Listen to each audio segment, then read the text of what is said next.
Hello guys. So we have completed our gluteal region. Now coming upon our thigh region. The thigh region is basically divided into three compartments: the anterior, medial, and the posterior. The thigh region. Now coming upon the fascia of the thigh. The fascia of the thigh is divided into two fascias. The first one is superficial and the second is deep.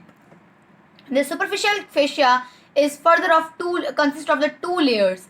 The first one is fatty layer and the second one is membranous layer. The fatty layer is superficial, while the membranous layer is deep one.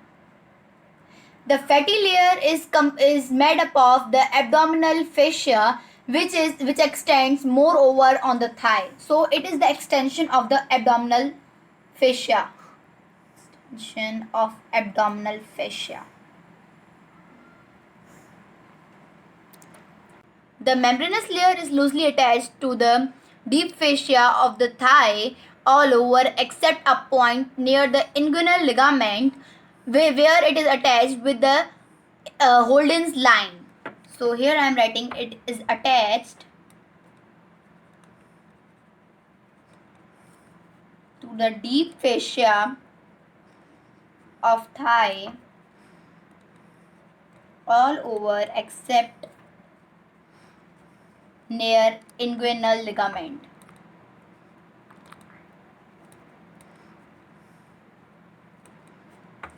Where it is attached to Holden's line. Now, what is the Holden's line? The Holden lines is lateral to the pubic tubercle, and it is a place where the membranous layer or the superficial fascia of the thigh is not connected to the deep fascia. It has the clinical importance. I'll tell you the clinical importance later on. First, I'm writing here its length. It is 8 centimeter long. It is lateral to the pubic tubercle.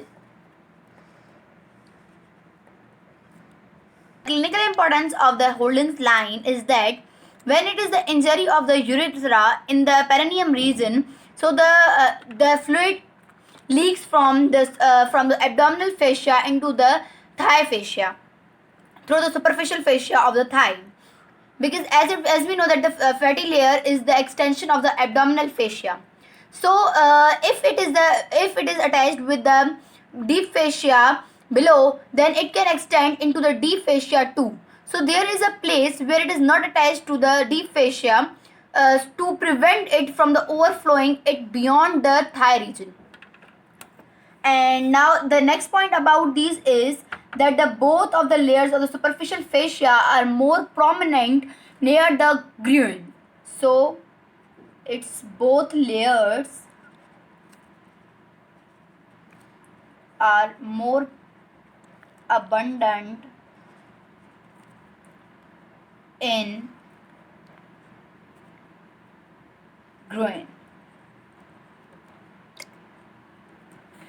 One more thing about that is that near the groin it has the cutaneous nerves and vessels all around that in between these both two layers of the superficial fascia. So where it has cutaneous nerves and vessels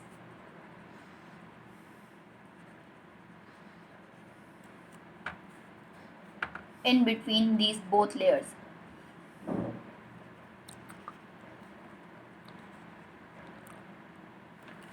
Now, what is groin? It is the junction of the abdomen and the thigh.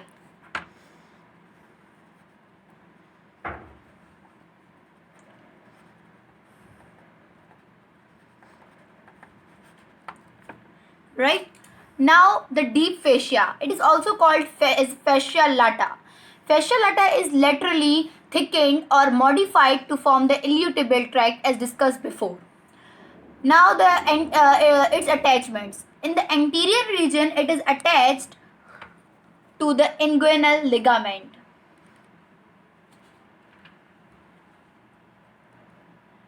Posteriorly, it is attached to the gluteal fascia. As we know that the gluteal region is posterior laterally, so it is attached to the gluteal fascia below. Oh, posteriorly. Superiorly, it is attached to the boundary between the lower limb and pelvis.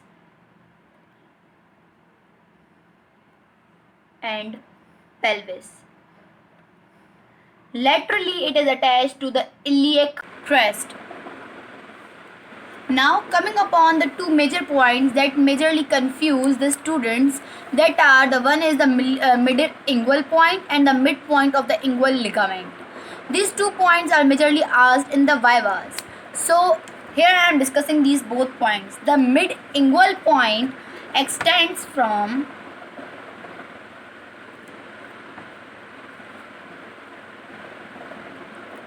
anterior superior iliac spine to pubic symphysis, while the midpoint of the inguinal ligament extends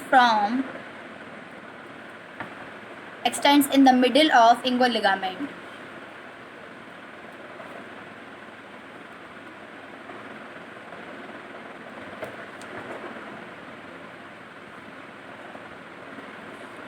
The next thing about we have to remember about these both is that the mid inguinal point, from here the femoral artery passes.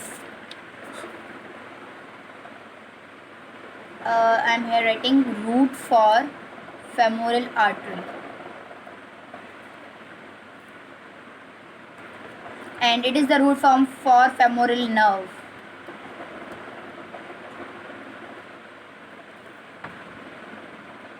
Now we have discussed this both, but we have to know that what is the inguinal ligament. Now coming upon the inguinal ligament. The inguinal ligament extends from the anterior superior iliac spine to the pubic tubercle. Anterior superior iliac spine to the pubic tubercle. There are 3 attachments on the pubic tubercle. The first one is inguinal ligament. The second one is cremaster muscle. The third one is from here the spermatic cord passes.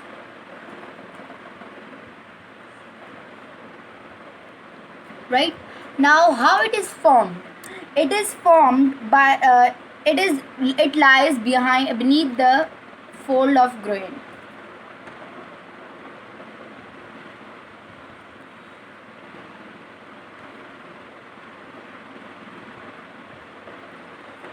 It is formed by the extension of the external oblique muscle aponeurosis.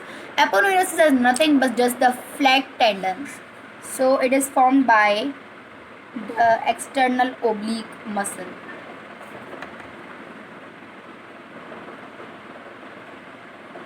Aponeurosis.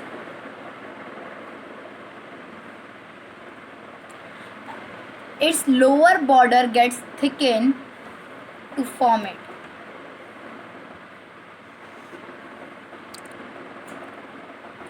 Right? Now it's the inguinal ligament lower half is rounded and oblique.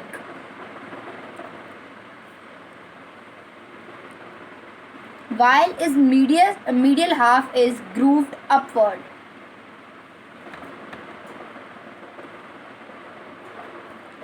And horizontal. This part is lodged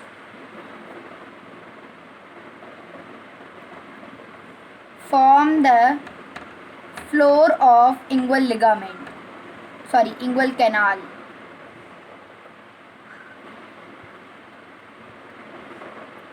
This part of the inguinal ligament forms the floor of inguinal canal, and it lodge round ligament of uterus in female and spermatic cord in male.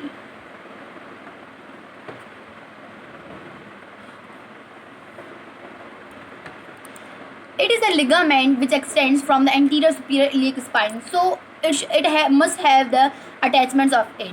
Now coming upon the attachments of the inguinal ligament. In the lower half of the inguinal ligament, it is attached to the deep fascia of thigh, which is also called fascia lata.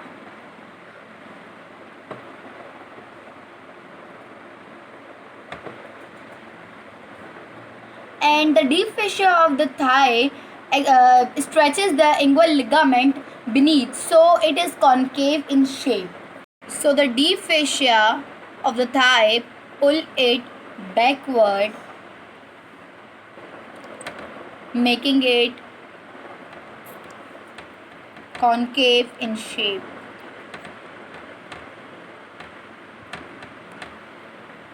The upper attachments of the inguinal ligament are the muscles of abdomen. It's just an obvious thing that here is the inguinal ligament attached like this. This is anterior superior iliac spine.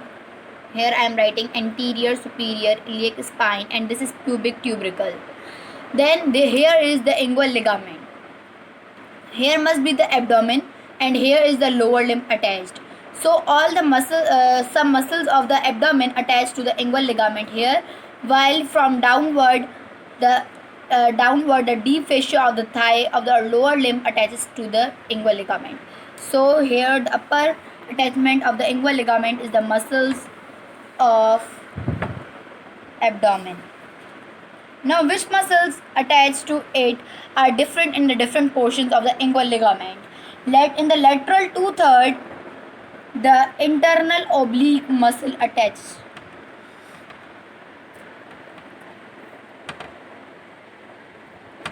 While in the lateral 1/3, transversus abdominis.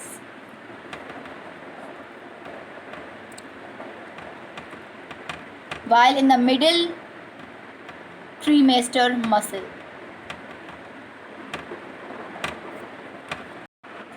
Now coming upon the diagram of the mid-inguinal point and the midpoint of the inguinal ligament and the inguinal ligament. So here is our anterior superior iliac spine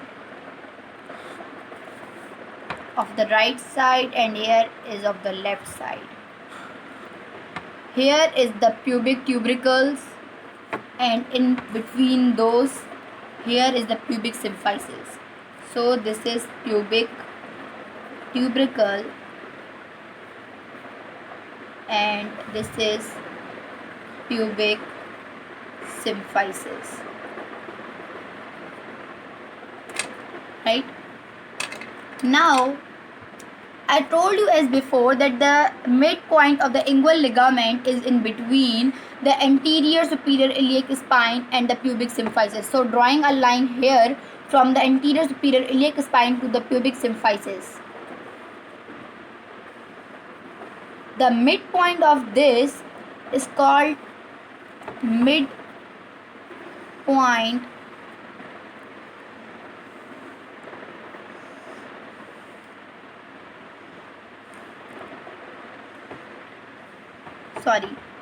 mid-inguinal point.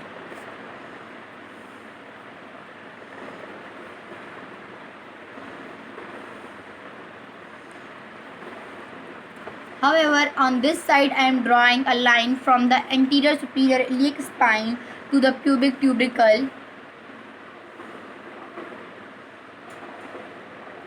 The midpoint of this is known as midpoint of inguinal ligament.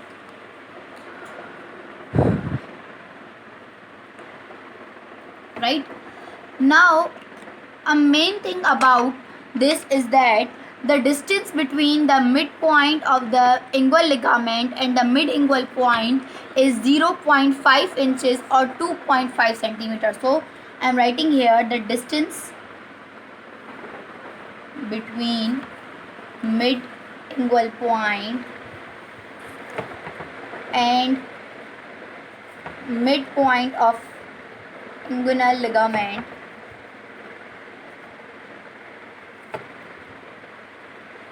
is 0.5 inches,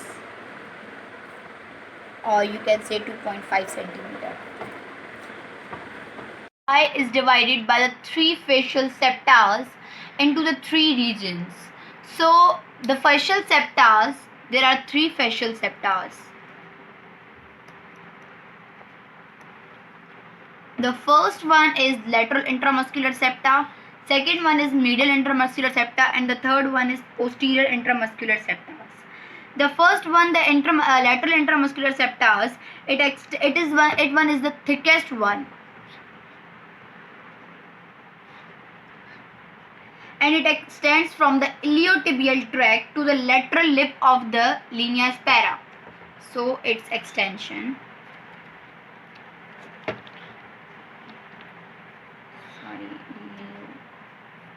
iliotibial tract to lateral lip of linea aspera.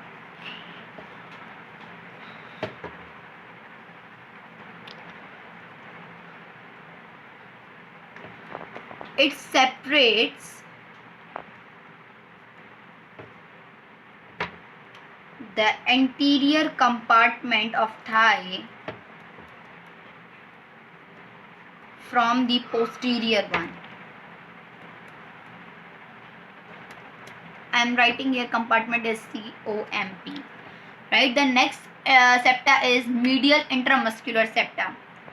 It is attached to the medial lip of the linea aspera. As we know, the linea aspera is the posterior border of the femur bone, and it has the two lips, medial and lateral. So on the lateral lip, the lateral intramuscular septa is attached, while on the medial lip, the medial intramuscular septa is attached. So it is attached to the medial lip of linea aspera.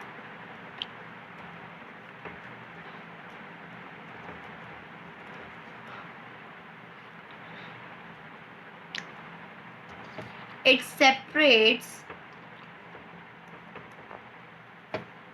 the anterior compartment from medial. The last septa is posterior intramuscular septum. This septa is the poorly defined one.